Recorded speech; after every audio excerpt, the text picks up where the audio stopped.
membingkai sebuah frame ya, sebuah frame tentang apa sih kerja keras, apa sih kerja cerdas kan, is the wrong question gitu ya.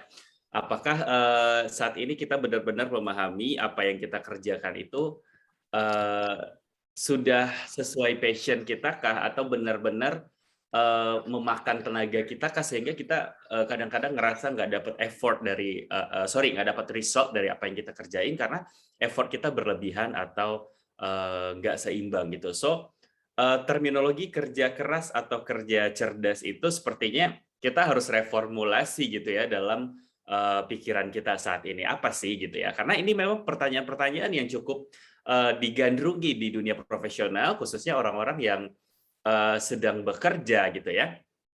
Nah, debat ini sebenarnya kita sering bertemu di, kehidupan kita sehari-hari, dalam pekerjaan, bahkan, tidak harus dalam pekerjaan kantor gitu ya, di rumah juga kita sering mendengar istilah, eee, "Mendingan kerja cerdas deh daripada kerja keras," gitu ya. Tapi both of them, aku bilangnya kerja keras atau kerja cerdas itu adalah sistem gitu ya. Tapi, daripada kita memikirkan apakah kerja keras itu lebih baik dari kerja cerdas atau sebaliknya, lebih baik kita bertanya dulu kepada, beberapa hal yang perlu kita diskusikan. Yang pertama adalah bagaimana sifat dari kedua sistem ini, gitu ya, kerja keras atau kerja cerdas, gitu. Yang kedua, apa hubungan antara dua hal tersebut berkaitan dengan usaha yang berhasil, gitu ya.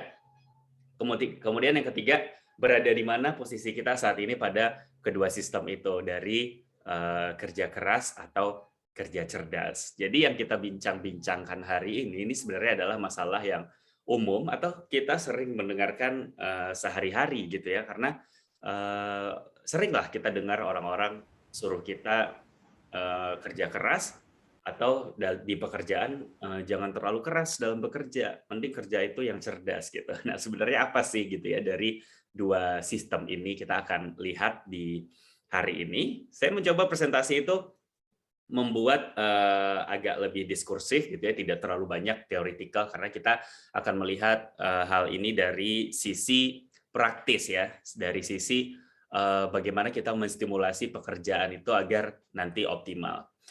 Dari gambar ini kita melihat, sering direpresentasikan seperti ini ya gitu, orang-orang yang, bekerja dengan cerdas gitu ya, dia sering, menggunakan cara atau pola pikir yang, out of the box atau, di luar dari kemampuan orang lain untuk menyelesaikan, pekerjaannya gitu. Nah, meanwhile kalau kita bicara orang bekerja keras, biasanya orang ini sering diidentikan dengan yang namanya penggunaan tenaga gitu ya, atau penggunaan, otak, ketika berpikir itu secara berlebihan sehingga kesannya kerja keras ini menjadi salah satu istilah yang, sangat kurang apa ya, kurang enak didengar gitu ya. Padahal di sisi lain kadang-kadang orang juga berpikir bahwa kerja keras itu kalau kita kerja keras kita akan dapat hasil yang maksimal. Jadi kerja keras ataupun kerja cerdas, sebenarnya sama-sama kita mendapatkan, hasil yang baik pada akhirnya. Tapi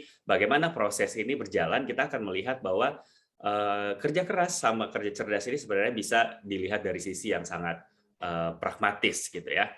Nah, itulah kenapa saya menyampaikan bahwa sepertinya istilah ini di zaman sekarang kita harus reformulasi, karena sudah terlalu banyak orang-orang bilang bahwa jangan kerja keras, tapi kerja cerdas gitu. Nah, tapi kita akan lihat, menurut versi saya di hari ini dan mudah-mudahan teman-teman, bisa melihatnya sebagai insight yang baru gitu ya. Karena teman-teman, mungkin karena kita itu besar di, budaya timur gitu ya, sehingga budaya timur itu menstimulasi istilah kerja keras itu seolah-olah menjadi sesuatu yang benar-benar sangat, menguras tenaga gitu ya, atau memberikan sesuatu yang kesannya benar-benar menguras otak, pikiran gitu ya, karena budaya timur memang identik dengan orang-orang yang suka bekerja keras. Tapi istilah hard work di, budaya barat atau bahkan filsafat barat itu sebenarnya, berarti bahwa sesuatu yang kita kerjakan itu sebenarnya bukan persoalan tenaga atau pikiran, nanti kita akan lihat. Nah, bahkan di sini dikatakan di teori dari iceberg illusion ya. Untuk mencapai sukses itu yang orang-orang lihat itu selalu adalah sukses kita pada akhirnya, bahwa di bawahnya banyak sekali yang masih terpendam. Jadi kalau saya bilang yang di atas itu adalah prestasi, yang terpendam itu adalah potensi gitu ya. Potensi itu biasanya lebih besar, tapi orang-orang kadang-kadang kurang sadar. Bahkan di situ hard work termasuk salah satu dari aspek potensi yang bisa direpresentasikan untuk mencapai kesuksesan. Nah, bahkan di situ tidak ditulis smart work gitu ya. Di situ hanya ada hard work. Jadi ketika kita yang dilihat orang adalah kesuksesan gitu ya, tapi orang-orang tidak sadar bahwa banyak sekali fundamental yang kita bangun dalam membangun kesuksesan kita itu yang masih terpendam. Biasanya bicara soal persistence kita, kemudian kegagalan kita yang ingin kita rubah gitu sehingga kita mencapai kesuksesan, kemudian pengorbanan atau sacrifice, kemudian kekecewaan, good habit, hard work, dedication. Tapi dari iceberg illusion ini kita melihat bahwa orang-orang cenderung juga suka melupakan smart work gitu ya. Jadi hard work itu menjadi salah satu faktor untuk sukses. Nah, di sini kemudian kita akan bertanya, nah sebenarnya apa sih smart work itu gitu ya? Nah, itu menariknya diskusi hari ini. Jadi ketika saya dapat tema ini menjadi suatu yang cukup challenging ketika kita membicarakan critical thinking tentang kerja keras atau kerja cerdas gitu ya. Jadi kalau dari iceberg illusion ini bahkan dia tidak berkata smart work ada di bagian potensial atau di bagian bawah untuk mencapai sebuah kesuksesan. Nah, baik, kita akan melihat dulu perbedaan ya, poin yang bisa kita diskusikan tentang kalau saya bilang tadi kerja cerdas atau kerja keras itu sebenarnya adalah sistem gitu ya. Jadi apa sih perbedaan dari kedua sistem ini? Kita akan melihat dari sisi hard work dulu. Hard work itu biasanya kita akan bicara soal quantity itu di atas kualitas. Nah, ini hard work gitu ya. Hard work itu orang-orang yang suka bicara tentang hasil dulu gitu ya, hasil dulu daripada kualitas. So biasanya akan sedikit kurang enak terdengar karena seolah-olah nanti akan mengabaikan sedikit proses gitu ya di hard work. Tapi kalau di smart work dia adalah kolaborasi antara quantity dan quality gitu ya. Jadi orang-orang yang terbiasa bekerja dengan cerdas, dia tidak biasa untuk mengenyampingkan satu dari satu lainnya gitu ya. Jadi quantity atau quality itu adalah prestasi yang sama. Artinya ketika kualitas bagus harusnya kuantitasnya juga banyak gitu. Kemudian hard work itu biasanya distimulasi dengan cara kerja yang pendekatannya linear gitu ya, atau cara pandangnya itu tradisional gitu. Jadi kayak ya kalau kerja itu ya harus sesuaikan dengan sistem, kemudian patuhi peraturan dari atasan gitu ya, kemudian KPI-nya harus dipenuhi. Cara pikirnya dalam sumber daya manusia atau development diri itu biasanya cara pandang orang-orang hard work itu yang penting goalnya tercapai dengan guideline yang diberikan oleh perusahaan. Nah, tapi orang-orang smart work biasanya berpikir dengan cara kerja yang lebih fleksibel, kemudian dynamic gitu ya. Mereka kalau orang-orang yang bekerja dengan cerdas itu biasanya suka berpikir cara yang efektif untuk melakukan sebuah delegasi dalam pekerjaan gitu ya. Jadi biasanya orang-orang yang smart work ini secara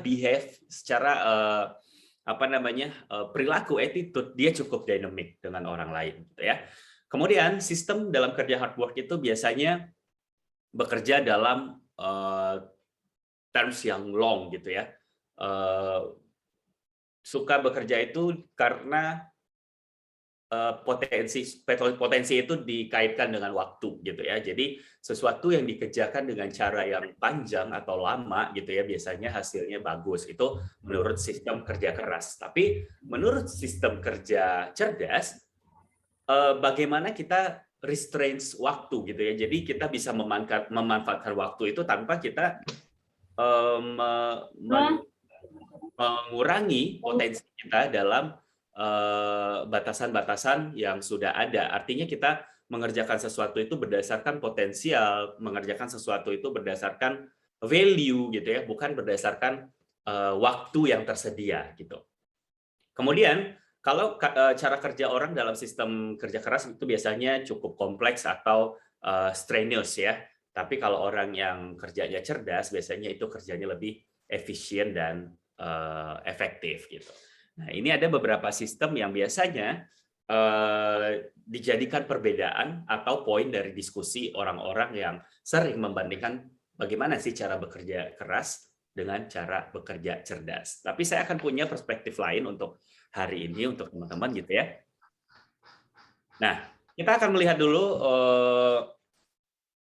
how people work with heart gitu ya. Jadi gimana sih orang-orang itu bekerja dengan keras gitu. Karena sebenarnya kerja keras itu cukup mudah dimengerti teman-teman. Kita biasa melihat orang yang mungkin bekerja berjam-jam, kemudian bekerja itu menghabiskan waktu, bahkan family time gitu ya juga dipakai untuk waktu bekerja. Dan kita melihat orang-orang tersebut berusaha lebih keras daripada kebanyakan orang. Nah, ini cukup mudah dimengerti pengertian dari kerja keras gitu ya. Nah, sama kalau dengan kita bawa ke diri kita gitu ya.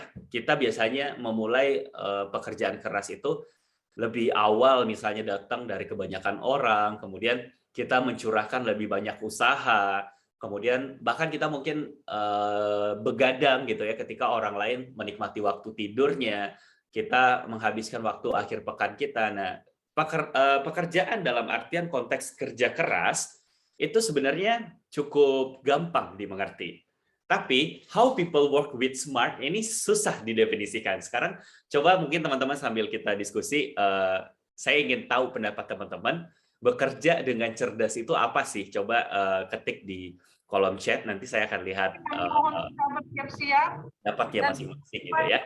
Jadi tadi saya bilang bahwa pengertian dari kerja keras itu cukup gampang dimengerti karena secara bukti empirisnya terlihat orang-orang akan banyak menggunakan waktu, tenaga, pikiran, bahkan menyampingkan urusan pribadinya untuk bekerja lebih keras. Tapi bagaimana dengan bekerja cerdas? Nah, ini orang-orang punya definisi masing-masing. Mungkin teman-teman juga. Jadi silahkan diketik di kolom chatnya apa aja yang teman-teman pikir tentang bekerja cerdas. Ada yang jawab kerja memakai soft skill gitu ya. Jadi soft skill menjadi salah satu value yang memang sangat dibutuhkan saat ini. Jadi tidak semua tentang ijazah gitu ya, karena saya percaya orang yang punya soft skill itu bukan tentang menyelesaikan pekerjaannya, tapi survive dalam bekerja gitu ya. Tapi soft skill, mempunyai soft skill itu termasuk cara cerdas dalam bekerja gitu ya. Oke, tadi kita udah lihat bahwa teman-teman mungkin sudah cukup paham apa yang kita maksud dengan kerja keras, karena kerja keras itu biasanya terlihat, oh orang ini kerja keras karena dia dia menghabiskan waktunya, bisa akhir pekan dia masuk kerja juga gitu ya. Nah, sekarang kerja cerdas itu apa sih teman-teman gitu ya. Nah, teman-teman, tentang common sense ya, common sense tentang kerja keras dan kerja cerdas, kita sering menyarankan orang yang jarang bekerja atau orang yang malas bekerja, itu sering kita sarankan untuk kerja keras. Nah, ini common sense yang terjadi saat ini. Namun orang yang bekerja keras disarankan untuk bekerja cerdas. Nah, jadi di sini mungkin teman-teman dapat poinnya ya. Pertanyaan yang masih tersisa adalah bagaimana kita menilai seseorang itu ketika dia bekerja dengan cerdas gitu ya. Nah, sekarang saya ulang lagi. Ketika orang jarang bekerja, misalnya ada saudara kita, kemudian atau ada orang tetangga kita, kalau kita ngelihat dia malas bekerja, kalau kita ngelihat dia jarang bekerja, kita akan pasti sarankan untuk kerja keras. Lo harus kerja keras, nggak bisa malas gitu. Tapi ketika orang yang bekerja keras, kita akan sarankan mereka untuk bekerja dengan cerdas. Jadi ini sebenarnya sebuah proses, teman-teman. Jadi inilah yang saya bilang tadi bahwa kita harus berpikir kerja keras atau kerja cerdas itu adalah sesuatu yang sifatnya sebenarnya mengalir atau proses gitu ya. Jadi bukan sesuatu hal yang bisa kita pisahkan atau mana yang lebih baik dari yang lain gitu ya. Jadi menurut saya poinnya adalah kita tidak bisa bekerja cerdas tanpa bekerja keras, teman-teman. Nah, ini ada beberapa yang sudah ketik juga di kolom chat ya. Jadi ada yang bilang kerja cerdas itu kerja santai gitu ya. Maybe bisa jadi ya kerja cerdas lebih memfokuskan pada kualitas, sedangkan kerja keras lebih ke waktu gitu. Kemudian ada juga yang bilang kerja cerdas itu mengetahui banyak cara paling efektif dalam menyelesaikan pekerjaan. Menurut saya kerja cerdas itu kerja dengan mengefisienkan tenaga dan pikiran. Kemudian meminimalisir tenaga dan waktu, namun hasil kerjanya tetap maksimal. Oke, nice ya. Jadi dari tanggapan teman-teman ini kita tahu bahwa semua itu tentang cara ya. Semua itu tentang sistem bekerja. Nah, itu tadi yang saya bilang. Jadi kita akhirnya punya definisi masing-masing tentang apa itu bekerja cerdas. Nah, banyak orang memakai istilah kerja cerdas karena malas kerja keras. Ini common mistakes yang terjadi juga saat ini. Jadi ketika kita menyarankan orang lain, mudah-mudahan teman-teman juga bisa mengerti ya. Ketika kita menyarankan orang lain untuk kerja cerdas, gitu, kita harus sadar bahwa apakah kita sudah melalui proses kerja keras ketika kita menyarankan orang lain untuk kerja cerdas. Nah, jangan-jangan kita termasuk salah satu orang yang sebenarnya hanya malas gitu ya, hanya malas karena kita pakai terminologi kerja cerdas tadi untuk sesuatu yang seolah-olah diselesaikan itu dengan otak gitu ya. Padahal kita itu sebenarnya lupa prosesnya ketika kita mendapatkan sebuah cara itu ketika kita telah selesai bekerja keras. Jadi ini common mistake juga teman-teman. So saya banyak sekali googling artikel-artikel gitu ya. Lebih baik kerja cerdas daripada kerja keras gitu ya. Kemudian ada lagi yang ya pokoknya artikel-artikel yang pada akhirnya mengarahkan bahwa kerja cerdas itu selalu lebih baik daripada kerja keras gitu. Nah, ini bentuk yang harus kita reformulasi pikiran-pikiran seperti ini karena sebenarnya kedua-duanya adalah hal yang alurnya itu sebenarnya bergandengan gitu ya. Oke.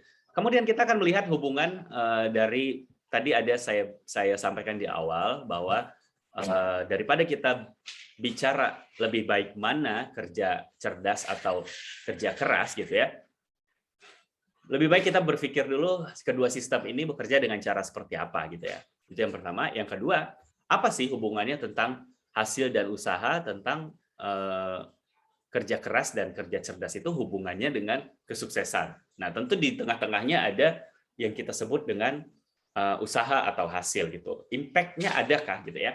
Jadi for some people, smart work itu berarti kita lebih banyak mengaplikasikan penggunaan otak gitu ya, menggunakan kekuatan otak kita daripada physical effort gitu ya. Jadi sebagian orang bicara soal kerja cerdas itu terminologinya tadi ada teman-teman yang di chat juga menyampaikan bahwa kita lebih banyak menggunakan kekuatan otak kita daripada tenaga kita. Tapi in my opinion gitu ya teman-teman, dalam pendapatku bahwa smart work ini sebenarnya adalah sebuah sistem, sebuah metodologi yang kita berikan untuk mencapai hasil yang baik dengan usaha yang seminim mungkin gitu ya. Jadi sebenarnya bekerja cerdas itu bukan selalu tentang tenaga atau otak gitu ya. Karena dua-duanya itu hanya sebuah elemen gitu ya, sebuah elemen untuk mencapai pekerjaan yang sempurna. Tapi sebenarnya ini berkaitan tentang usaha gitu ya. Usaha itu kan bisa dari tenaga, bisa juga dari otak gitu ya. Jadi menurut saya bisa jadi kita punya perspektif yang berbeda. In my opinion, jadi smart work itu adalah metodologi untuk mencapai pekerjaan terbaik dengan usaha yang seminim mungkin gitu teman-teman. So kerja cerdas itu, ini ada juga yang jawab ya. Jadi tadi meminimalisir tenaga dan waktu, namun hasil kerjanya tetap maksimal. Jadi inilah yang membuat sebagian dari kita berpikir kerja cerdas atau kerja keras itu selalu soal tenaga atau pikiran. Sementara tenaga atau pikiran sebenarnya hanyalah elemen gitu ya untuk mencapai sebuah hasil. Tapi usaha itu memang di dalamnya ada tenaga dan pikiran. Baik kerja cerdas, baik kerja keras, nah itu sama-sama menggunakan tenaga. Jadi teman-teman, kenapa kita bekerja cerdas itu ya sebenarnya karena kita ingin mengetahui SWOT kita. Mungkin teman-teman udah mengenal istilah SWOT sebagian gitu ya. SWOT itu adalah strengths, weakness, opportunity, dan trait gitu ya. Jadi kalau kita kerja keras itu sebenarnya adalah cara kita untuk memaksimalkan potensi kita lebih maju satu langkah dibanding orang lain, dan itu kita bisa didefinisikan kerja keras karena kita memaksimalkan waktu, tenaga, dan pikiran kita. Tapi tentang cerdas, nah tentang cerdas itu adalah bagaimana kita mengetahui cara untuk mengelola kelebihan, kemudian kekurangan. Nah, ini dia yang jawab di kolom chat ya. Bagaimana kita untuk mengetahui secara cerdas tentang kelebihan, kekurangan, peluang, serta ancaman yang kita hadapi. Nah, dalam bekerja teman-teman kita punya value gitu ya. Dalam bekerja kita punya value. Value itu tentu sebagai manusia kita tidak selalu orang yang sempurna atau perfect gitu ya. Tapi setiap kita dengan orang lain, setiap kita dengan teman-teman pekerjaan kita punya kelebihan masing-masing, punya kekurangan masing-masing, punya peluang masing-masing, dan punya ancaman masing-masing terkait dengan KPI-KPI pekerjaan yang kita selesaikan. Dan inilah yang menuntut orang-orang untuk bekerja secara cerdas, bagaimana mereka mengetahui potensi mereka. Jadi mudah-mudahan teman-teman sampai di situ paham ya. Kerja keras itu adalah soal kita meluangkan waktu, tenaga, pikiran lebih banyak dari orang lain, atau bahkan out of the box, atau di luar comfort zone kita, itu adalah persoalan kerja keras. Tapi persoalan kerja cerdas adalah mengetahui yang namanya SWOT atau manajemen diri kita tentang kelebihan, kekurangan, peluang, dan ancaman. Jadi dua-duanya bisa dikolaborasikan, teman-teman. Memang butuh effort yang sangat luar biasa. Tapi saya percaya bahwa kerja cerdas itu hadir setelah kita kerja keras, gitu ya, teman-teman. Kemudian, jadi saya akan berikan sedikit journey atau tips pribadi saya untuk memahami bagaimana tentang kerja cerdas dan kerja keras ini.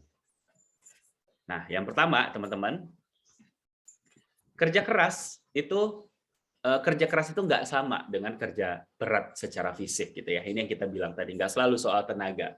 Tapi kerja keras ini adalah bagaimana kita menggunakan sesuatu yang out of the box atau memaksimalkan potensi tenaga, waktu, pikiran kita satu langkah lebih maju dari orang lain. Nah, dalam studi saya misalnya seperti kita lihat contohnya kuli bangunan gitu atau atlet ya.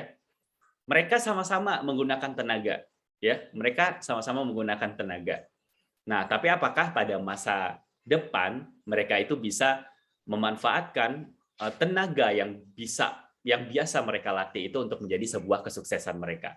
Pasti kita sepakat jawabnya belum tentu gitu ya, teman-teman. Nah, itu yang saya sampaikan bahwa kerja keras tidak selalu soal fisik. Tapi bagaimana misalnya kuli bangunan dan atlet ini menggunakan tenaga gitu ya. Kemudian setelah perjalanan proses mereka bekerja, mereka menemukan cara untuk bekerja dengan cerdas, memaksimalkan potensi, kekurangan, kelebihan, kemudian mereka bisa melihat ancaman dan potensi yang mereka bisa gunakan untuk menyelesaikan masalah-masalah kehidupan mereka, berarti mereka sudah bekerja dengan cerdas. Sehingga suatu saat di masa depan ketika kuli bangunan ataupun atlet yang biasa bekerja keras dengan tenaga, itu bisa tetap survive, bisa tetap selamat karena mereka telah menggunakan potensi mereka untuk bekerja juga dengan cerdas. Nah, tapi kalau yang lupa memanfaatkan kerja cerdas setelah mereka kerja keras, nah kita akan mengkhawatirkan masa depan mereka tentunya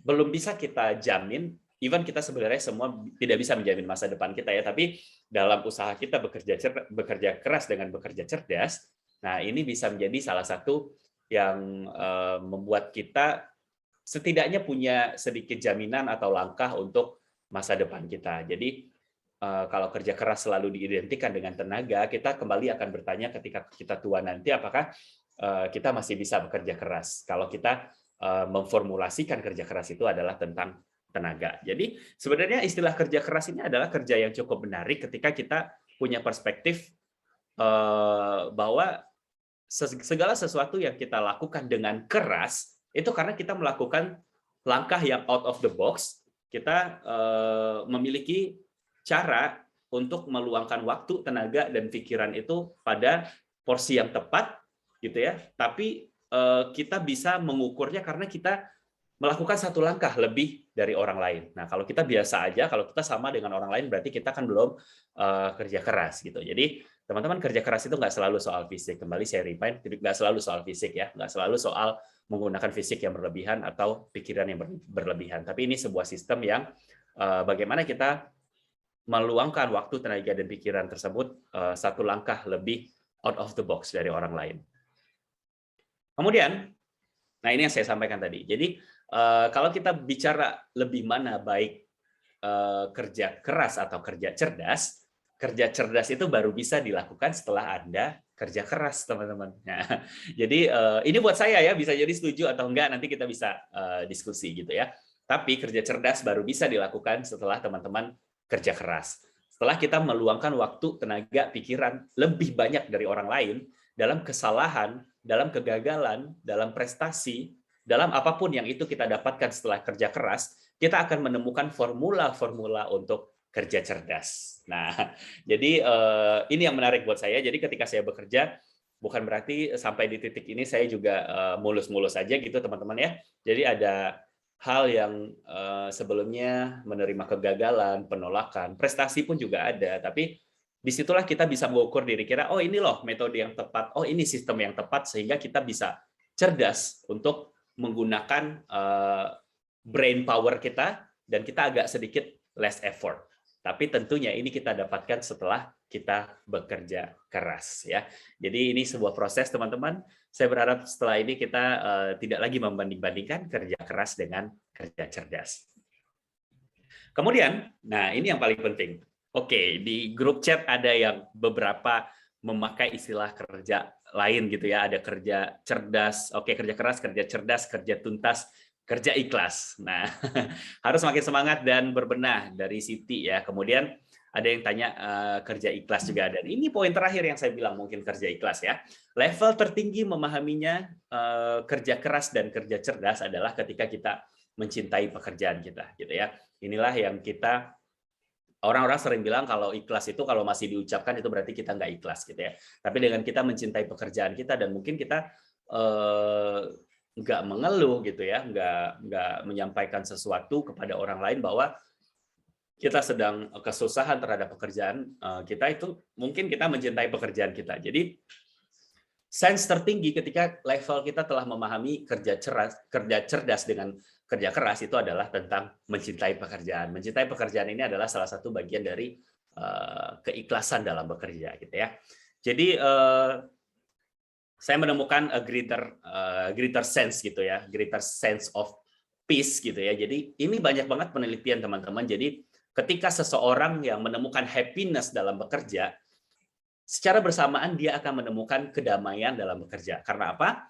Karena the strategy gitu ya, yang mereka ciptakan untuk meraih hasil yang mereka inginkan gitu ya kan, itu lebih bersifat personal things ya. Itu lebih bersifat self development. Jadi kegagalan yang mereka terima, kemudian prestasi yang mereka terima, itu adalah sifatnya personal things buat mereka. Jadi bukan tentang dia bersaing dengan orang lain, bukan tentang dia ingin fokus kepada prestasi atau pujian, tapi lebih kepada personal things, tentang bagaimana mereka really like to do the job, really love to do the job, karena mereka tahu cara mengukur diri mereka sendiri, sehingga mereka punya self development yang baik, dan semua hal tentang peace and happiness tadi dalam bekerja itu menjadi sesuatu yang benar-benar personal things. Artinya bukan kita tidak peduli dengan orang lain, tapi lebih kepada kita menyelamatkan diri kita terlebih dahulu tentang kelebihan, kekurangan, dan potensi serta ancaman yang kita hadapi tadi, sehingga kita bisa membantu orang lain gitu, teman-teman. Jadi orang-orang yang mencintai pekerjaan dia akan lebih fokus terhadap diri dia sendiri, dan dia tahu masanya nanti ketika mereka bisa membantu orang lain karena mereka sudah punya value atau potensi yang mereka yakini bisa membantu pekerjaan orang lain. Jadi level tertinggi, teman-teman, kembali ketika memahami kerja cerdas dengan kerja keras itu adalah ketika kita memahami atau mencintai pekerjaan kita. Kemudian kita akan melihat lagi salah satu quote dari Abraham Lincoln ya. Jadi teman-teman ini tahu ya, if I had 6 hours to cut down a tree, I had spent the first 4 sharpening the shell. Jadi ini cukup bisa merepresentasikan kerja keras dan kerja cerdas ya. Jadi ketika dia punya waktu 6 jam ya, 6 jam untuk memotong sebuah pohon, dia juga akan menghabiskan 4 jam pertama untuk lebih mempertajam gergajinya gitu ya. Jadi ini adalah cara kerja cerdas dan kerja keras dengan bersamaan. Jadi bukankah yang terbaik teman-teman mengadopsi tentang sistem bekerja itu adalah pendekatan yang seimbang antara kombinasi kerja keras dan kerja cerdas gitu ya. Tampaknya itu memang resep yang cukup cocok untuk kita dalam lingkungan kerja saat ini. So mungkin kedepannya kita bisa mereferensikan orang-orang bahwa kerja cerdas itu akan kita ketahui setelah kita kerja keras. Jadi kita tidak lagi membanding-bandingkan bahwa kerja cerdas itu lebih baik daripada kerja keras, sementara kita juga sulit mendefinisikan kerja cerdas itu sepertinya apa sih gitu ya. So kolaborasikan antara kerja keras dengan kerja cerdas, tapi tetap the first step pasti kita akan mulai dengan kerja keras terlebih dahulu. Nah, kemudian teman-teman kalau kita tadi bicara mencintai pekerjaan, sekarang kita akan bertanya apakah smart work plus hard work itu akan menghasilkan achievement. Tentu teman-teman, achievement bukan selalu soal quantity dan quality yang saya sampaikan tadi, tapi achievement adalah soal bagaimana kita bisa satu langkah lagi mengetahui diri kita sendiri itu dalam menyelesaikan pekerjaan itu sudah less effort gitu ya. Kemudian Siti juga komentar, semua kerja cerdas dimulai dari kerja keras. Semua hal yang besar dimulai dari hal yang terlihat sederhana. Ya, benar banget. Ini sama, ini prinsip yang saya anut juga, Siti. Jadi saya percaya bahwa semua yang dimulai dari yang sifatnya sangat fundamental atau basic gitu ya, ketika teman-teman nanti ada di posisi atas, itu teman-teman nggak akan goyang karena teman-teman punya fundamental yang bagus. Beda ketika kita bangun secara instan gitu ya. In terms kita bicara kerja cerdas gitu ya, jangan-jangan kita harus lihat dulu ke diri kita sendiri, kita, wah gue udah kerja cerdas nih, tapi sebenarnya kerja cerdas itu membuat kita males gitu ya. Tapi saya percaya kalau teman-teman sudah melalui proses kerja keras, nah itu berarti teman-teman juga sudah akan bisa kerja dengan cerdas. Teman-teman, saya akan mengingatkan kembali, remember always ya, before you work smart, work hard. And if you only work hard and not smartly, you might end up only working for the rest of your life. So, sebelum kita kerja dengan cerdas, kita harus kerja keras terlebih dahulu. Tapi ketika kita hanya bekerja keras, tapi tidak bekerja dengan cerdas, kita mungkin akan berakhir dengan kerja seumur hidup. Kita hanya akan kerja dengan seumur hidup. Kita lupa untuk menikmati waktu bersantai gitu ya. So, suatu saat kita di titik tidak punya tenaga, tentunya kita pengen uang tetap mengalir gitu teman-teman ya. Nah, ini bisa kita manfaatkan di webinar ini bagaimana kita kerja keras dan kerja cerdas itu akan menyelamatkan kita di masa tua karena kita sudah punya value, kita sudah punya saluran yang benar sehingga kita hanya menerima hasil aja nantinya gitu ya. Atau paling tidak kalaupun tidak punya hasil kita berada pada comfort zone kita untuk menikmati masa depan atau masa tua kita dengan santai gitu ya. So try to be smart in making your choice teman-teman in life and work hard towards fulfilling your dream. So terminologi cerdas tadi atau smart tadi itu adalah tentang kita making a choice, tentang kita memberikan pilihan atau menentukan pilihan dalam hidup kita, bahwa pilihan kita itu di dalamnya ada kerja keras. Maksudnya begini, cerdas dalam memilih cara. Nah, cara itu kita masukkan bahwa kerja keras itu adalah sebagai cara kita untuk fulfilling dreams kita. So, ini adalah sebuah proses yang sebenarnya satu alur ya teman-teman ya. Cerdas kita jadikan sebagai salah satu brain power kita untuk memilih sebuah pekerjaan itu dengan cara bekerja keras. Seperti itu teman-teman. Oke, Leona mungkin sekian dari saya karena pas ya waktunya udah setengah jam untuk presentasi. Mungkin selebihnya kita akan lebih banyak diskusi. Thank you, saya kembalikan ke Leona. Terima kasih banyak Dr. Game Fakta. Sudah jelas sekali ya teman-teman, sangat menarik sampai saya juga terpandang lihatnya. wah selama ini saya udah kerja cerdas belum ya gitu. Jadi langsung refleksi. Nah sedikit merecap berarti sama seperti ini ya dok. Jadi beberapa minggu yang lalu kita juga mengadakan series career talk terkait passion versus purpose. Jadi kan itu selalu dibenturkan nih, apakah saya sudah cinta sama pekerjaan saya atau saya cuma menjalani tujuannya aja nih, mana yang lebih benar. Ternyata tidak. Dua-duanya ini saling dikaitkan. Sama seperti kerja keras dan kerja cerdas tadi teman-teman. Jadi nggak boleh dibenturkan seperti dua kutub market yang saling tolak menolak gitu ya ketika diletakkan begitu ya. Nah, tetapi ini kan merupakan anak tangga yang harus kita pakai teman-teman. Sebelum teman-teman bisa mendefinisikan apa itu kerja cerdas, teman-teman harus menapaki kerja keras dulu. Begitu ya Dokter Geva. Oh, Nah, misalnya. sekarang kita akan masuk ke Q&A atau sesi tanya jawab atau FGD. Nah, teman-teman yang ingin ngobrol langsung sama Dr. Geofakta terkait keraguan apakah saya sudah kerja keras, saya hanya kerja keras atau sudah kerja cerdas nih. Nah, boleh silahkan angkat tangan. Nanti kita akan beri beberapa menit untuk teman-teman ngobrol dengan Dr. Geofakta. Silahkan, sambil kita juga baca di kolom chat. Ya, boleh. Baik, adakah teman-teman? Silahkan jika ingin angkat tangan. Oke, baik. Sambil menunggu teman-teman untuk memberikan feedback, ini ada satu dok di dalam kolom chat, jadi dari Kak Pamela. Jadi izin bertanya, apakah sistem smart work bisa kita terapkan ketika kita berada di bawah instansi dan lingkungan yang cenderung menerapkan hard work? Nah itu tadi. Terus gimana cara kita menghadapi itu ya? Padahal pengen bekerja smart nih, ternyata kok outputnya saya selama ini hanya bekerja keras aja nih gitu. Gimana dok tanggapannya? Silahkan. Oke, ya menarik dia pertanyaannya ya. Jadi banyak orang bekerja itu sebenarnya kan kita itu sebenarnya terlalu apa ya, terlalu rumit kalau kita berpikir bahwa standarnya kita udah bekerja keras atau bekerja cerdas. Cuma memang benar banyak perusahaan yang sudah sangat menciptakan sistem kerja keras itu jadi sebuah value ketika kita bicara tentang produktivitas manusia. So kembali di sini memang kepada pilihan teman-teman ya. Artinya gini, kita kalau saya itu cenderung suka mengeluh kalau saya walaupun terkesan bekerja sangat keras di sebuah perusahaan, tapi saya masih cari makan di situ gitu ya. Cuman ada dua hal yang memang bisa kita lakukan. Yang pertama adalah kalau kita yakin kita punya value, kita bisa compare diri kita dengan melihat bahwa potensi di luar sana lebih cocok dengan kita di perusahaan mana gitu ya. Artinya mungkin saya tidak menganjurkan resign gitu ya.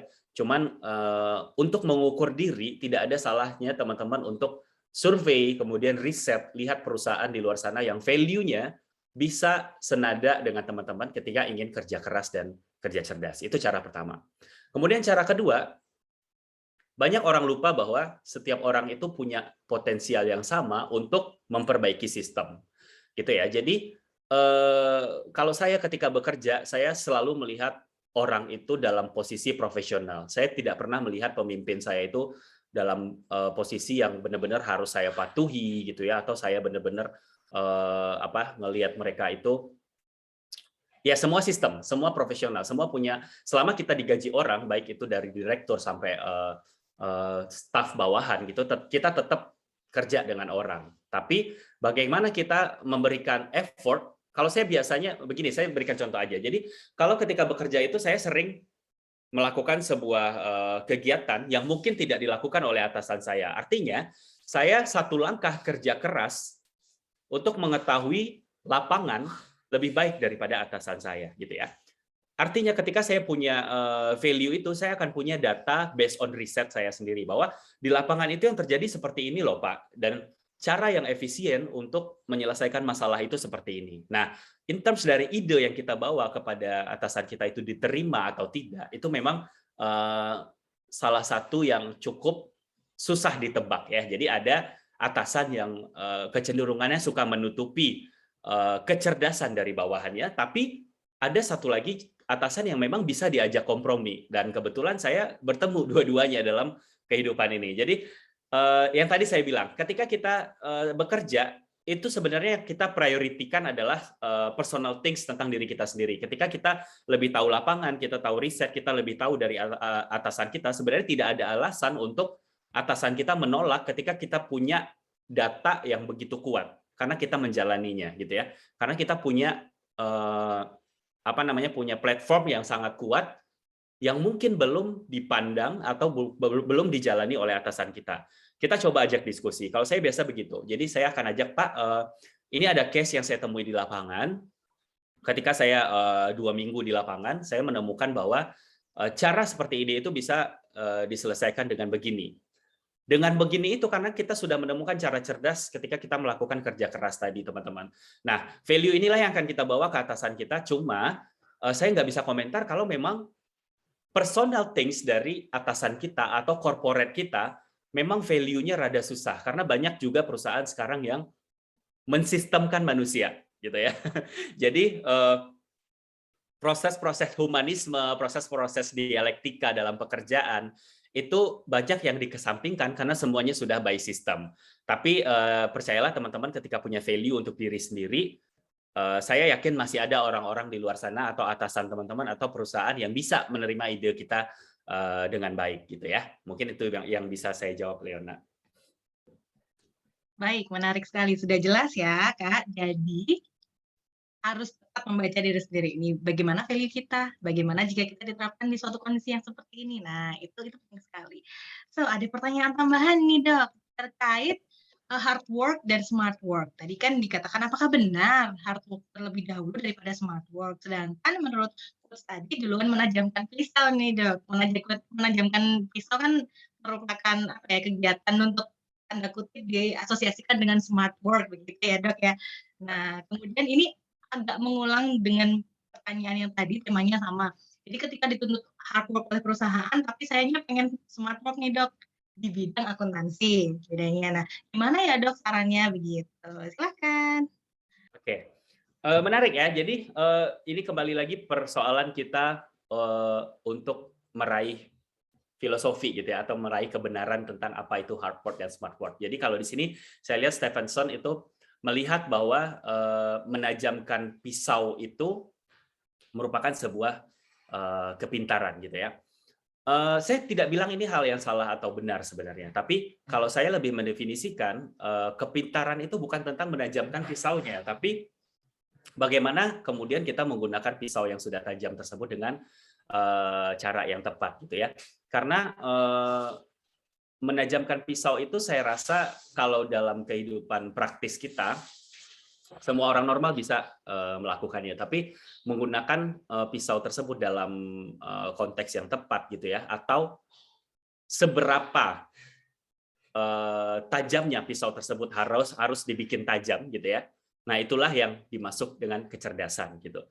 Jadi ketika kita mengasah pisau tersebut dengan memiliki standar ukur yang baik, misalnya tentang seberapa tajam pisau tersebut yang kita bikin, kemudian setelah kita buat pisaunya tajam, dari sudut mana mungkin pohon tersebut bisa kita, atau bukan pohon kalau pisau ya, atau yang kita potong itu lebih efisien ketika kita potong dari sudut mana, itulah yang membutuhkan tingkat kecerdasan gitu ya dalam menggunakan pisau tersebut. Artinya gini, ketika kerja keras, ketika kita menajamkan pisau, di proses itu kita sebenarnya belum memakai istilah power brain gitu ya, karena itu adalah sebuah tindakan praktis menajamkan gitu ya. Tapi ketika kita menggunakannya dengan tolak ukur, kita menggunakan dengan indikator, nah itu baru kita memakai kecerdasan gitu. So ini sama seperti ini, mungkin saya bisa jawab juga, Leona. Orang suka membandingkan, lu kebanyakan teori, praktek aja dulu gitu ya. Atau udah langsung aja praktek, teori mah nggak penting gitu. Kita sering bilang orang kebanyakan teori gitu. Saya kurang setuju. Sebenarnya teori dan praktek ini tuh 50-50. Kenapa? Orang yang mengetahui teori gitu ya, kalau dia tidak terjun ke lapangan, berarti bisa kita definisikan orang tersebut adalah orang yang malas. Sehingga orang tersebut tidak bisa meng-cross-check kebenaran teori tersebut dengan melakukan tindakan praktis gitu ya. Sebaliknya, ketika orang yang jago praktek tapi tidak ngerti teori, dia nggak ngerti mana standar ukur yang benar. Ya, so teman-teman, teori sebenarnya itu bukan persoalan benar atau salah. Teori itu diciptakan oleh manusia, tapi wajib diuji kebenarannya.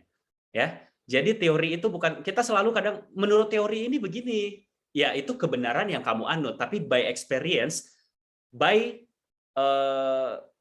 by standpoint orang lain, belum tentu teori yang kita gunakan itu benar. Nah, jadi persoalannya nanti kita akan memunculkan debat-debat kritis. Kalau di Indonesia ini kan debat kritis itu suka jadi sesuatu yang terminologinya menjatuhkan orang lain ya. Tapi ketika orang paham teori dan praktek, ketika itu diadu dalam debat yang sangat signifikan, itu bisa akan menghasilkan satu teori yang benar-benar relate dan mungkin bisa jadi teori ini memang lebih bagus daripada teori ini. Nah, tapi di Indonesia kritis itu kan dianggap menjatuhkan orang lain. Itu yang susah ya. Jadi saya bukan pesimis dengan Indonesia, cuman kalau kita lihat di televisi itu orang-orang mendebatkan suatu teori tentang politik, pada akhirnya akan berdefinisi untuk menjatuhkan orang lain. Padahal sebenarnya bagaimana kita membangun negara demokrasi lebih baik itu bisa diambil dari debat-debat yang sangat baik melalui teori dan kritis. Nah, ini sama tadi gimana Stephenson melihat hard work dan smart work itu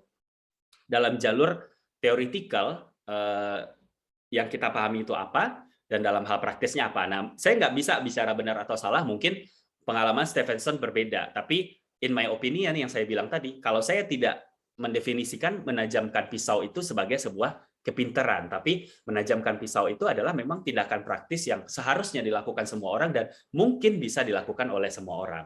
Tapi ketika membuat pisau itu tajam dengan ukuran tertentu, kemudian menggunakannya pada posisi yang tepat guna, itu membutuhkan literasi atau kecerdasan. Jadi begitu jawaban saya mungkin, Leona. Baik, terima kasih dokter. Jadi dapat kita maknanya begini ya dok, terkait yang gergaji tadi yang menajamkan pisau itu. Bagaimana pisau itu digunakan sebagai weapon kan, gergaji itu sebagai weapon. Sama seperti kita, seorang pekerja, kita juga harus mempunyai weapon juga. Apakah itu berupa hard skill atau soft skill, nah seperti itu. Jadi pilihan pertama adalah untuk mempertajam itu semua. Teman-teman harus bekerja keras untuk mengeksplor itu semua. Apa nih hard skill yang saya belum bisa? Apa nih soft skill yang saya perlukan untuk melengkapi hard skill saya? Nah, seperti itu. Kerja kerasnya ada di awal. Kemudian, kerja cerdasnya adalah bagaimana saya menempatkan atau menggunakan hard skill dan soft skill saya di ranah pekerjaan saya. Kurang lebih begitu ya, Dok. Baik, sangat menyenangkan. Oke, ini ada pertanyaan lagi. Nah, sambil mengingatkan teman-teman yang mau langsung berdiskusi dengan Dr. Geofakta, silahkan raise hand button, ada di sebelah bawah, dan jangan ragu-ragu untuk bertanya. Baik, kita akan menanggapi pertanyaan yang agak, nggak apa-apa ya dok, agak out of the box ini. Jadi, apakah penempatan kata kerja ikhlas, nah itu cocok nih di dalam ranah pekerjaan? Karena kan kita tahu secara rasional, kita diberikan gaji, kita diberikan job description gitu ya dok ya, jadi yang melakukannya sesuai SOP aja lah, saya pasti gajian. Penting nggak sih dok menaruh kata ikhlas di situ atau tepat nggak sih gitu? Terima kasih. Ya, ini menarik. Sebenarnya ya kalau beberapa orang yang sudah memahami bahwa kerja cerdas itu dimulai dari kerja keras, akhirnya mereka akan berpikir bahwa mencintai pekerjaan itu akan memunculkan sebuah keikhlasan. Oke, ini pertanyaan menarik ya. Jadi kerja keras ini kita dituntut untuk mengerti tentang kondisi kita. Pada saat itu kita harus mencari sebuah cara untuk mengefisienkan pekerjaan kita sehingga kita bisa bekerja cerdas. Nah, mungkin sampai di situ teman-teman udah paham ya, karena kita udah diskusi dari tadi. Nah, kerja cerdas kemudian akan menggeser titik tumpu yang sebelumnya kita lakukan dalam pekerjaan itu menjadi lebih maksimal, menjadi lebih efisien, dan cenderung orang-orang yang melakukan kerja cerdas itu akan lebih cepat mendapatkan keuntungan, penghasilan, karena mereka terbiasa untuk mengotak-atik bisnis atau pekerjaannya yang semakin dibuat untuk maju dan berkembang gitu ya. Jadi kalau di kerja keras kita anggap kita itu belum punya tendensi apa-apa. Kita intinya kerja, kerja, kerja dan kerja, gitu dong ya kalau kerja keras ya. Nah, kalau kerja cerdas, ketika kita udah kerja, kerja, kerja, oh kemarin pernah salah loh. Ternyata begini yang bagusnya. Ternyata setelah saya lakukan yang bagus, kalau ngelihat teman di luar sana ada yang lebih bagus, kayaknya caranya bisa kita contoh deh. Nah, itu kita sudah mulai bekerja cerdas. Nah, sekarang pertanyaannya adalah kerja ikhlas. Ini in my opinion lagi ya. Artinya ketika kita tadi di kerja keras itu kita cuma punya modal untuk kerja, kerja, kerja, dan kerja. Ketika kita kerja cerdas, itu kita sudah mulai menggunakan brain power. Tapi ketika kerja ikhlas, ini sudah meliputi atau menyertakan sikap tentang niat. Ya, jadi ini yang paling penting. Jadi keikhlasan tentang perbuatan yang sifatnya tentang kerelaan. Ya, kita bekerja itu dengan kerelaan hati untuk mengharapkan ridho.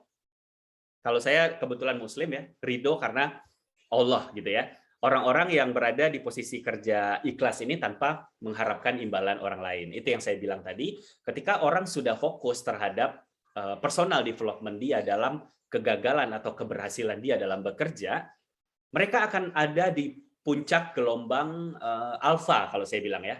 Puncak gelombang alfa itu mereka bekerja dengan tenang ya. Mereka bekerja dengan tenang, kemudian mereka bisa membuang energi negatif sehingga nggak mudah marah, kemudian selalu bahagia atas pekerjaan yang dilakukan, gagal atau sempurna gitu.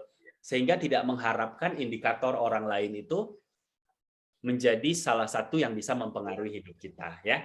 Misalkan kalau kerja ikhlas itu seseorang mendapatkan penghasilan lebih karena kegigihan dalam bekerja, seseorang mendapatkan pangkat dan kedudukan yang tinggi karena pencapaian kerja dan sebagainya. Nah, di situ kan ada jalur achievement yang didapat karena kerja keras dan kerja cerdas. Tapi tidak semua orang pada akhirnya kalau terjadi posisi naik turun dalam pekerjaannya, dia tetap bisa stay on the track. Nah, ini hanya bisa didapatkan oleh orang-orang yang kerja dengan ikhlas. Artinya dia memahami bahwa proses naik dan turun itu menjadi hal yang biasa. Nah, jika teman-teman sudah ada di posisi itu, insya Allah teman-teman sudah berada pada jalur kerja ikhlas. Karena tingkah laku teman-teman itu sudah tidak dipengaruhi oleh standarisasi bahwa pekerjaan itu adalah tentang segala-galanya tentang kehidupan, atau yang dilakukan oleh orang lain itu adalah segala sesuatu yang bisa kita contoh, tapi kalau kita gagal dan tidak cocok dengan cara orang lain, kita langsung down, enggak. Jadi ya biasa aja gitu. Kalau kerja ikhlas itu ya artinya naik dan turun itu menjadi hal yang biasa. Kalau tadi kita bawa ke kasus, mungkin teman-teman bekerja di perusahaan yang terbiasa dengan value hard work gitu ya. Ya ketika teman-teman menjalaninya itu nggak ada rasa apa-apa, tenang, bahagia gitu ya. Itu udah ada di posisi kerja ikhlas. Tapi tidak semua orang bisa dengan cepat mendapatkan posisi itu, teman-teman. Karena tadi saya bilang kerja cerdas, kerja keras itu prosesnya bisa seperti anak tangga kalau Mbak Leona bilang.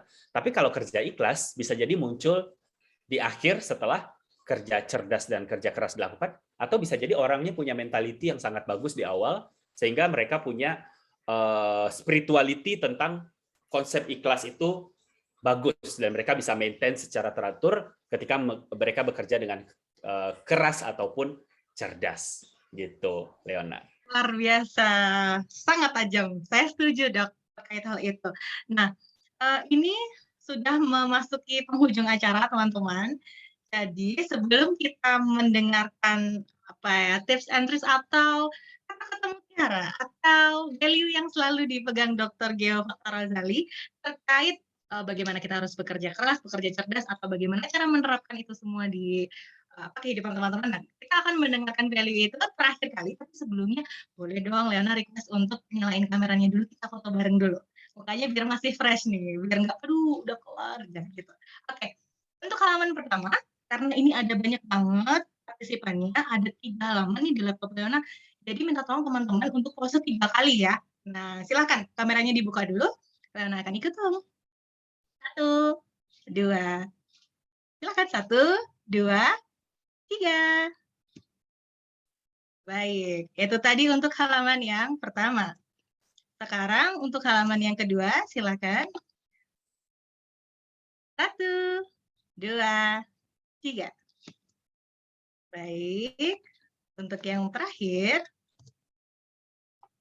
Nah, ini baru ada yang nyalain kamera. Oke, 1, 2, 3.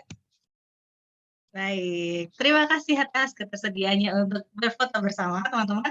Mari kita dengarkan gongnya nih dari Dr. Gewafakta. Silakan, Dok. Oke, thank you Leona. Mungkin aku cerita sedikit ya, mungkin masih ada waktu. Jadi ada 2 orang pemuda, teman-teman ya, 2 orang pemuda dari kampung gitu ya. Kemudian ditawari bekerja untuk menggali sumur, menimba air untuk mengisi sumur gitu ya. Mereka dibayar berdasarkan banyaknya mereka mengambil air gitu atau berapa banyak ember. Nah, dua-duanya awalnya bekerja keras sama-sama ngambil air dari sumber air, kemudian taruh ke sumur ya. Mereka dapat bayaran yang setimpal dengan dengan ember yang berisi air yang mereka bawa. Misalnya 20 ember ya berarti bayarannya sesuai dengan itu. Nah, tapi satu orang sadar bahwa dia akan membagi waktunya untuk mengalah atau mundur sedikit dengan membangun pipa air gitu ya. Membangun pipa air dari sumber air ke sumur gitu ya. Akhirnya dia mungkin mengalahkan kuantiti ember air untuk penghasilannya mungkin agak turun karena dia kerja keras dulu serta kerja cerdas untuk membangun saluran air. Nah, mungkin secara penghasilan 1 tahun atau 2 tahun satu pemuda ini akan kalah dengan satu pemuda yang lainnya gitu ya.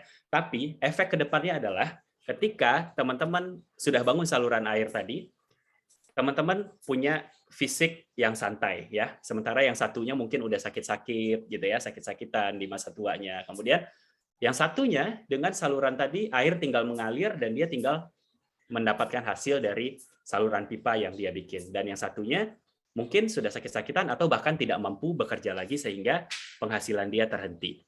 Nah, ini sama teman-teman untuk mengibaratkan kerja keras dan kerja cerdas ya. So, kerja keras dan kerja cerdas itu bukan tentang kita menikmati waktu gitu ya atau tentang long term atau short term dalam pekerjaan kita, tapi memang adalah benar-benar tentang kita mengerti proses yang kita hadapi itu adalah sebuah langkah kemajuan. Baik kita harus mundur, tapi mundur bukan berarti kita